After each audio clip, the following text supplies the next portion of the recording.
Aujourd'hui, je vais vous parler de la journée de l'alphabet cyrillique, une fête culturelle importante célébrée dans plusieurs pays de l'Europe de l'Est.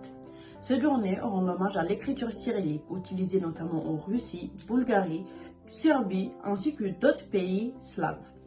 Elle célèbre aussi les deux frères à l'origine de cette tradition, Cyril et Méthode. Au IXe siècle, Cyril et Méthode étaient des missionnaires byzantins. Leur mission était de traduire les textes religieux pour les peuples slaves afin qu'ils puissent comprendre la religion dans leur propre langue.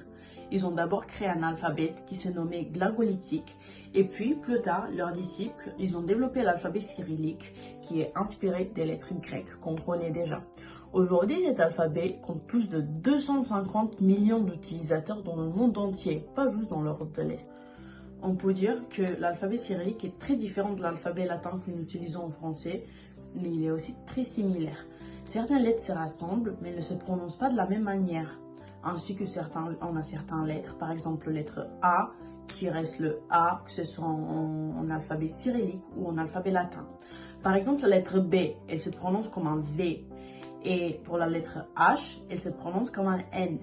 Donc, pour les personnes qui apprennent le russe, bulgare ou serbe ou quelque autre, peu importe le langue qui utilise l'alphabet cyrillique, cela peut être un peu difficile au début.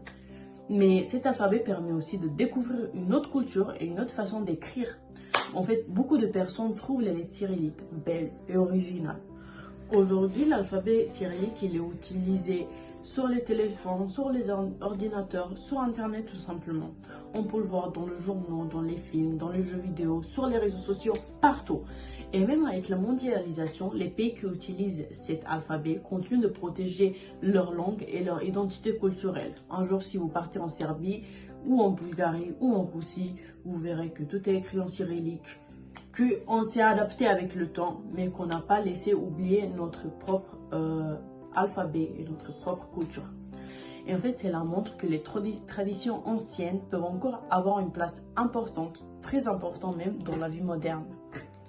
Si on retourne sur la journée de l'alphabet cyrillique, il est célébré le 24 mai dans plusieurs pays et c'est surtout en Bulgarie qu'on le célèbre. Pendant cette journée, il y a des défilés scolaires, des concerts, des lectures de poésie, plein d'événements culturels. Et donc, les élèves chantent aussi des chansons traditionnelles et rendent hommage aux enseignants et à la culture slave. Dans certaines villes, même qui ont des monuments de Cyril et Méthode, ils sont décorés avec des fleurs. Donc, l'alphabet cyrillique est plus qu'un simple système d'écriture. Il représente l'identité, l'histoire et la culture de nombreux peuples. Grâce à cet alphabet, des millions de personnes peuvent lire, comprendre, écrire et préserver leurs traditions. Même aujourd'hui, à l'ère d'Internet et des réseaux sociaux, l'écriture cyrillique reste très présente dans la vie quotidienne.